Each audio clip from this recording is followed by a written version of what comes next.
Pemirsa, Badan Narkotika Nasional Kota Manado ungkap peredaran gelap narkotika jenis tembakau gorila. Petugas berhasil mengamankan 2 orang tersangka.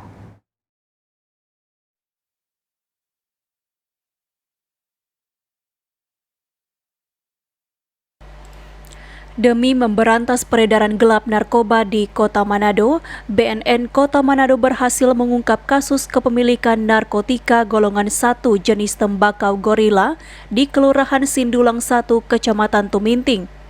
Petugas dari BNN Kota Manado mengamankan 2 orang tersangka, yakni ZK alias Jul dan FS alias Izal. Keduanya warga Kecamatan Wenang, Kota Manado, dan berhasil menyita 1 paket narkotika golongan 1 jenis tembakau gorila. Kepala BNN Kota Manado AKBP Reino Bangkang mengatakan kasus tersebut terungkap dari laporan warga yang kemudian dilakukan penyidikan dan akhirnya mengungkap peredaran gelap narkoba tersebut yang dipesan melalui sosial media.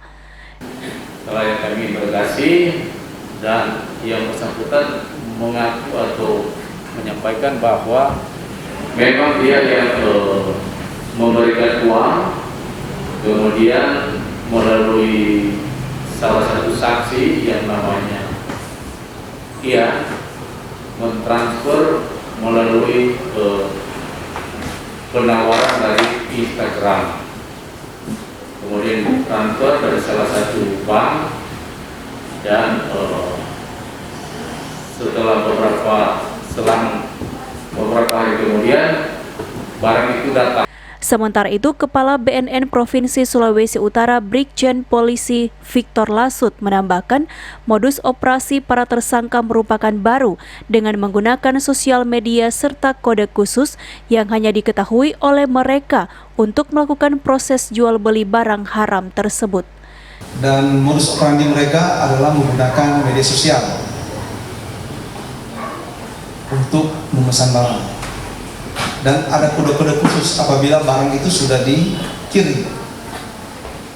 Mereka punya kode-kode khusus. Dan di samping itu juga banyak yang menggunakan dark web. Itu ya agak sulit kami.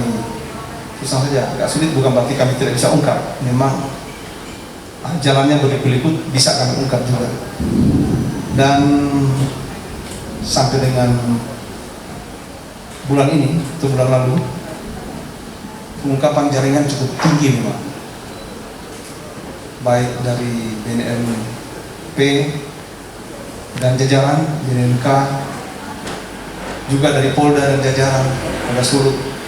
Cukup banyak kita mengungkap jaringan narkotika ini. Kedua tersangka tersebut akan dikenakan pasal 112 ayat 1 Junto, pasal 132 ayat 1, serta pasal 114 ayat 1 dan pasal 112 ayat 1 Junto, pasal 132 ayat 1 Undang-Undang Negara Republik Indonesia Nomor 35 Tahun 2009 tentang narkotika dengan ancaman hukuman maksimal 12 tahun penjara. Eka Putra melaporkan untuk Kawanwa TV.